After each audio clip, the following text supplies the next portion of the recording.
Live from Treaty 1 territory, this is APTN National News, recognized as Canada's best national newscast.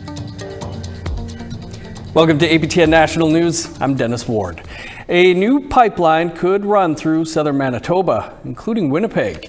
Alberta and Ontario announced that a 3,300-kilometre route for a proposed cross-Canada energy project. Ontario Premier Doug Ford says an extension could also be built to the Port of Churchill. Manitoba's Premier Wab Kinew is now responding. I'm open to it. I love Alberta, I love Albertans, so willing to entertain the idea. There's always the questions that get asked about major projects these days. On the other hand, having spent a few days in Port La Prairie, Manitoba last week, I can tell you there's probably a lot of people who'd like to work on a pipeline.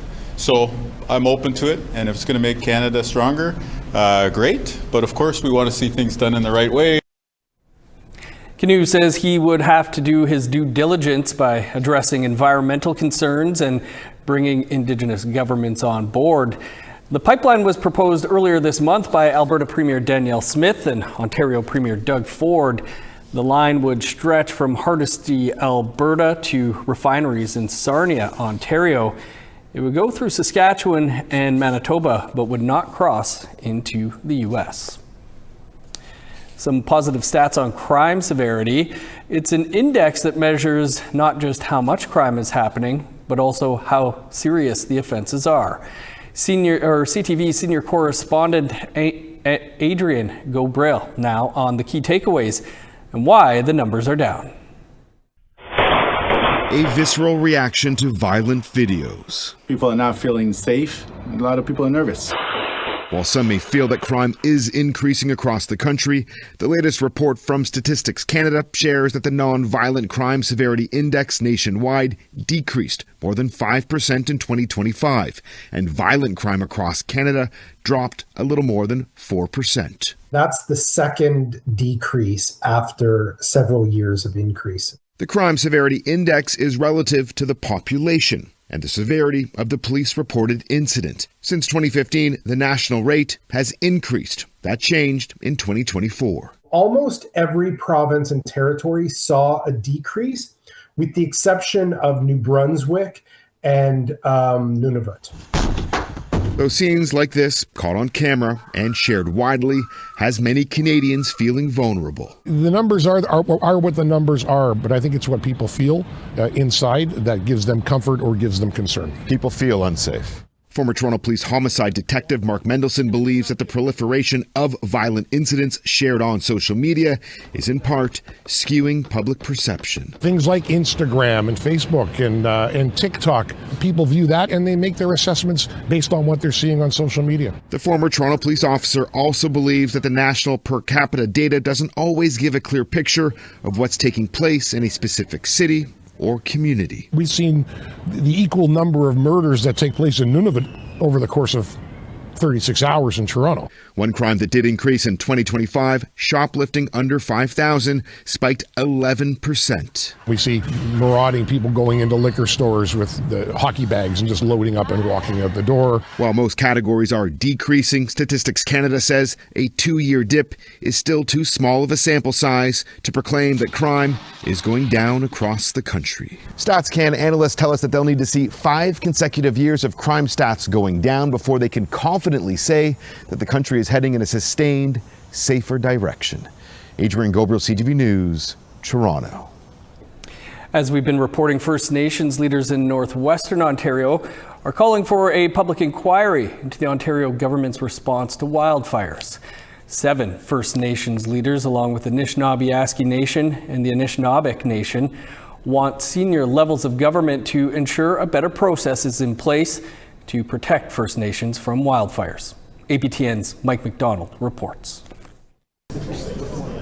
The message from Northern Ontario chiefs was clear. Their communities were left to fend for themselves as wildfires forced evacuations over a week ago. And they want more than assurances from the provincial and federal governments that this will never happen again. They're demanding action. The lack of communication and evacuation support should horrify all Canadians, and our community was on its own. The federal government has responsibility here too. We won't accept any jurisdictional disputes. In the year 2026, how could this happen? More importantly, how do we make sure this never happens again? We do not understand how MNR failed to protect our community. Our road bridges to our community have burned. So Premier Ford, if you're listening, we need your commitment to replace our bridges to the community. We know wildfires are not going anywhere. We know wildfires are going to continue to happen. But devastation of community should not be happening.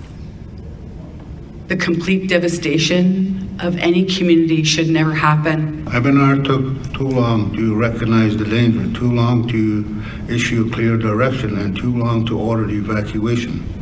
White Sands' own preparation and decision-making helped prevent an already dangerous situation from becoming worse. Ontario has completely disregarded the safety of Indigenous communities in Northwestern Ontario, and that has to change. Our elders are displaced, our vulnerable are displaced, our young people, newborn. I challenge Premier Ford, I challenge the Prime Minister of Canada, Carney. Invest in where you need to invest. Protect the people you say you want to protect, and protect our lands. In addition to a public inquiry, there were also calls for senior officials to step down, including Ontario's Indigenous Services Minister Greg Rickford. Mike McDonald, APTN National News, Thunder Bay. The Manitoba government says it's holding a hearing next month to determine who can participate in the upcoming inquest into the death of Janine Walker. The 23-year-old died in an RCMP holding cell in March 2023 in the Chimawewin Cree Nation, around 470 kilometers north of Winnipeg. An autopsy found she died from cocaine toxicity. Under Manitoba's Fatality Inquiries Act, the Chief Medical Officer has called an inquest into her death. Before it begins, a judge will decide at a standing hearing who can participate and question witnesses. The hearing will take place on August 20th at the Chimawewin Cree Nation Band Office in Easterville. A First Nation community in British Columbia is trying to stop a plan to dredge an inlet to make way for industry. APTN's Tina House has more. Since time immemorial, the Tsleil-Waututh Nation has called this area home. They say when the tide is out, the table is set because of the bountiful seafood available to be harvested. However, over the years, the community has had industry move in, and with that meant impacts to the environment. Leah George Wilson says the federal government has recently approved a permit to the Port of Vancouver to dredge parts of the Burrard Inlet to allow more shipping capacity of bitumen oil. 1 million barrels of bitumen is currently pumped through the Trans Mountain pipeline from Alberta to the Westridge dock here in Burnaby daily. The dredging, the permit has been approved. We have filed a judicial review, and that just means we're asking the court to review the decision to make sure that the permitter considered everything or made the right decision. George Wilson says her community has serious concerns about the long-term impacts of the dredging. It will increase the depth because these tankers only fill up to like 80%, and they want them to fill up to 100%. So then they would go deeper in the water, which is why they need the dredging. But with the deeper dredge, it means when the water comes in, it's going to make it run faster because the channel will be narrow. So it'll come out like this, and erosion will occur more than is occurring now. George Wilson says the community was consulted, but the permit was approved regardless of their concerns. And on the top of their concerns is an increase in oil shipments means an increase in the potential for an oil spill. It's not going to be if, it's going to be when, and we already know that the oil clean response isn't as good as governments want it to be. And an oil spill will impact the fish. Herring just came back a few years ago. It will impact additional tankers, will impact the southern resident killer whale, which is protected by the Species at Risk Act, which is a federal piece of legislation. The dredging permit was issued on June the 23rd, 2026, and is expected to begin August the 16th until February the 28th, 2027. The Tsleil-Waututh say they are not opposed to industry, but want to ensure their rights are also protected, along with the environment. APTN News reached out to the Port of Vancouver, but didn't hear back by the time this story went to air. Tina House, APTN National News, North Vancouver. More than $150 million was announced this morning for housing and infrastructure in Nunavut. Details on that and much more after the break.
Welcome back.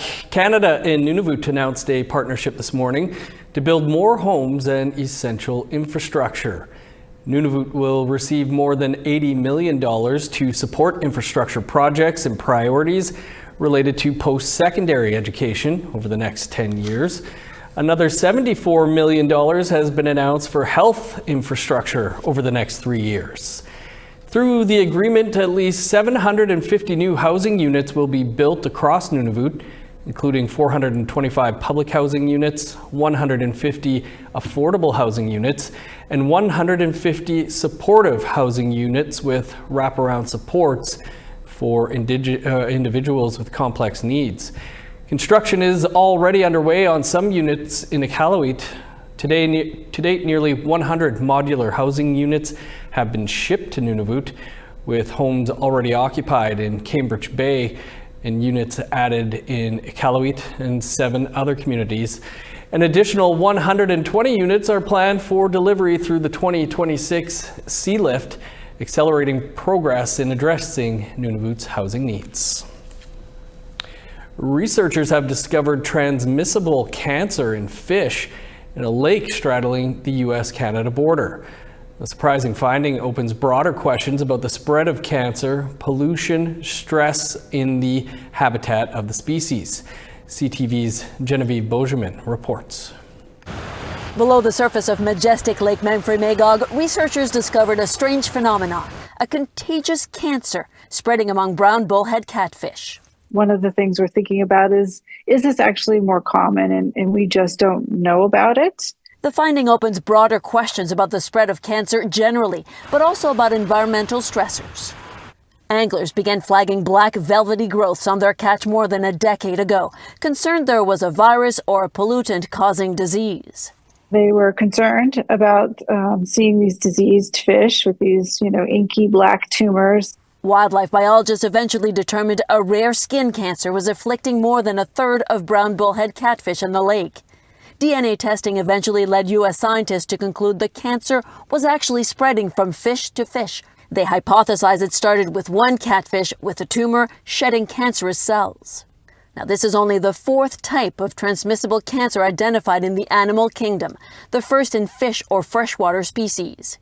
Contagious forms have also been found in the Tasmanian devil, clams, and dogs. The discovery could help study melanoma in humans and perhaps other cancers. Could it tell us more about potential transmission of certain cancers in humans? I think it could.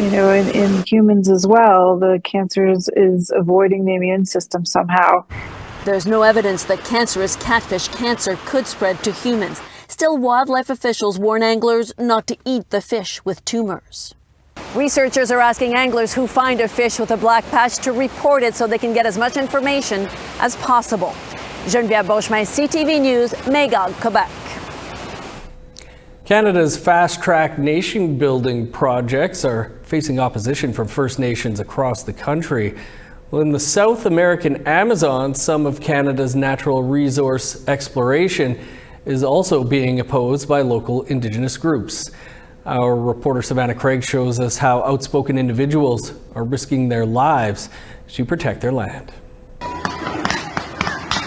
Gunshots from illicit miners target Yanomami in northern Brazil in this video from 2022. Amazonians are being targeted by groups running illicit industries on their land. Those who speak out face consistent threats. Entonces, he sido una de las víctimas amenazados y estaba en la clandestinidad en 2021, 4 meses, ¿no?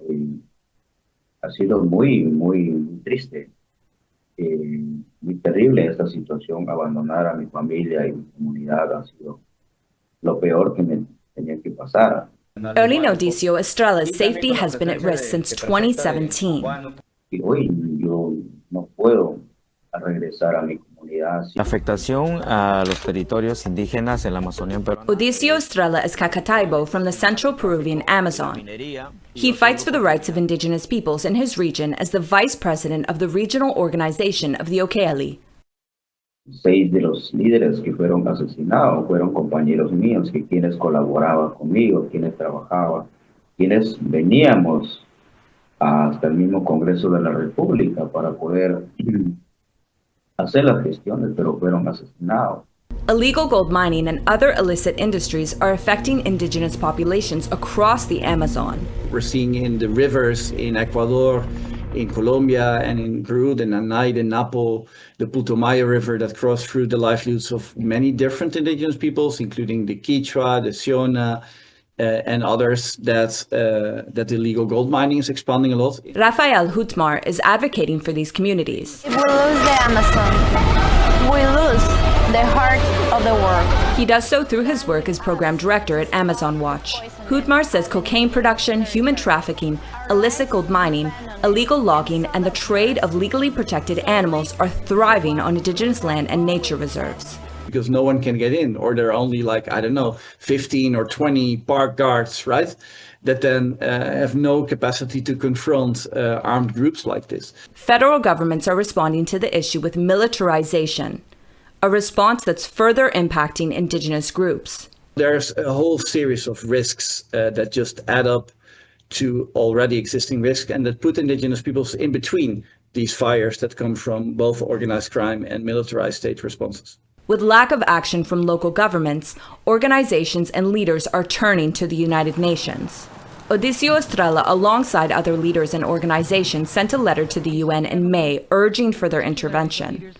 Porque ya hemos agotado todo a nivel nacional, aquí Ministerio Público o Poder Judicial, todo es una mafia que ahora en Perú. With no response, Odisio Estrella is calling on nations benefiting from the Amazon to take a stand against these illicit operations. Y otros países también, como Colombia, Brasil, Chile, Ecuador, que está muchísimo. Hoy los gobiernos nos están criminalizando, ¿no? En vez de darnos la fuerza o ayudar a combatir estas actividades criminales, pero los gobiernos están siendo cómplices. Canada both funds protection of the Amazon while benefiting from these same industries. A government website says Canada has committed $17.3 million in conservation of the Brazilian Amazon since last November. According to Greenpeace, just 1 year before, in 2024, Canada was the top importer of Brazilian gold, with approximately 48% of all Brazilian gold exports being sent to Canada. Loopholes in Brazilian's mining system allows illegally mined gold to enter formal markets disguised as legal production. Savannah Craig, APTN National News, Montreal. Time now to tell you about one of this week's web poll questions. Over on our website, we ask, how often do you spend time in nature? Every day, a few times a week, a few times a month, or rarely are your options. You can go to our website, aptnnews.ca/poll to cast your ballot. Time for one last break, and then we'll check in on the Miss Indigenous Canada competition. Stick around.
Welcome back. Here's a look at your current conditions. 23 in Fredericton, showers, and 17 in Halifax. Rain and 11 in Kuujjuaq, sun's out and 20 in Nain. 17 in Montreal, 12 in Chibougamau. 18 and sunny in Sault Ste. Marie and Ottawa. 22 under sunny skies in Thunder Bay, showers, and 17 in Sioux Lookout. Sunny and 16 in God's Lake, 22 in the Paw. Sun's out and 21 for Winnipeg and Dauphin, 23 in Barons River. Cloudy and 19 in Regina, 21 under the sun in Saskatoon. Rain and 15 in Uranium City, 16 in Stony Rapids. In northern Alberta, 14 in High Level, 20 with the sun out in Fort McMurray. 20 in Edmonton, 21 in Medicine Hat. 19 in Vancouver, cloudy, and 21 in Kamloops. 15 in Prince George, 13 in Prince Rupert. 13 in Old Crow and Rock River, 11 in Whitehorse. 14 in Yellowknife, showers, and 16 in Norman Wells. 6 in Sax Harbor, cloudy, and 16 in Pawlatuck. Showers and 8 in Chesterfield, rain and 14 in Arviette. 5 in Resolute, 16 in Iqaluit. This week, 20 contestants will meet in Ontario to find out who will be the next Miss Indigenous Canada. The competition focuses on character, community service, and cultural involvement. 4 women from Saskatchewan will be making the trip, including one from Chickasaw First Nation. CTV's Fruzina de Cloet brings us the story. Kiana Cody stands in front of a sign honoring an advocate and long-serving chief of the Ojibwe First Nation. And just like Margaret Bear, this 27-year-old law student is set out to achieve great things. My focus, especially running for Miss Indigenous Canada, is always about promoting philanthropy and charity and always giving back. She was selected out of roughly 100 applicants from across the country to represent her community at the 2026 Miss Indigenous Canada pageant. Every time something comes out of her mouth, it's always good. It's not negative, and it's always, in the name of peace, in the name of sharing and getting along. For Kiana, the pageant is about more than just beauty. As a final year law student at the University of Saskatchewan, it's a platform for her advocacy. Bringing it to the platform of our important issues such as MMIWG and also like the high incarceration rates we have as First Nations people in our jails, and also helping reframe the narrative of justice. Supporting her is Chickasaw First Nation, who are fighting their own legal battle for the right to be recognized as its own people. There's leadership all over her, So, whatever she chooses, I'm sure she's going to be good at it. And whatever it is, she's going to put 100% into it.